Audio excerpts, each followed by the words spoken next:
get a site plan application requirements. Number one, a copy of the National Pollutant Discharge Elimination System, Stormwater Discharge Program permit. Number two, wastewater management plan. Number three, stormwater management plan, which includes surface runoff flooding rate plan, an undisturbed area vegetation management plan, and if BMU and those are best management practices are proposed, a best management practice plan.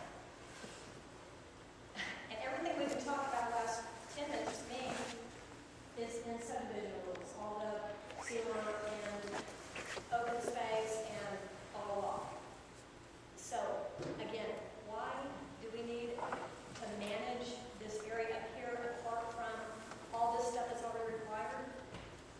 As I'm not sure if you caught the introduction, but we had talked about the fact that strictly from the water that goes into the lake, the set applies a scientific approach to that. But it doesn't prevent a junkyard necessarily. It doesn't prevent conflicting uses that ultimately could degrade the character of the watershed and conflict with each other and compromise the economic and the property value that's out there. So that's what a land use plan does that the set can't do. Couldn't the people who live there take care of that if they had issue with it? If I have a right to do a junkyard and I do it next to your $500,000 house, that's the situation now. And I just want to bring up the point that people that want to live like that will live in a city where there are already regulations. County living ought to be a different, we ought to have some freedoms in America. And the more freedoms you take away with these plans, then the more freedoms you take away. And that's my concern. Loss of freedoms. I mean, if people want to live with regulations, move to the city. Personally, I'm not speaking for Central Arkansas Water, but the fellow that framed the Declaration of Independence, he said your freedom stops at my nose. So I think the issue is when you hurt your downstream neighbor or the downstream populace, and I'm just speaking from Martin. Okay, then you have to regulate every single body. No, you don't have to regulate, but I think John made a good point. If you have a hog farm that moves in next to your family farm that, for example, Mr. Vogelbaugh raising horses out there, if he had one of these Fayetteville shell play systems going right next door, and I've dealt with people who have to put up with the noise and everything else in those, that's what regulation is about. We have to live socially in a community. If you want to live and do whatever you want to do, if I had an island, I could do that. But we have to live in a social community. Who's paying for the advanced sewage system? I'm so new on it. Developers.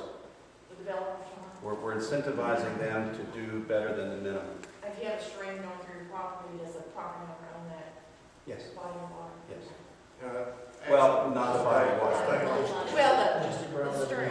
Yeah. This The water that flows through it is not here, but the ground. Yes. What triggers all of this land use? It's not an individual wanting to add on to a farm, right? No. That's right. We're not regulating what an individual does on his or her property. This is about the development property. But we're not telling people what they can do or can't do in their property, whether it's a farm operation or a 5-acre lot.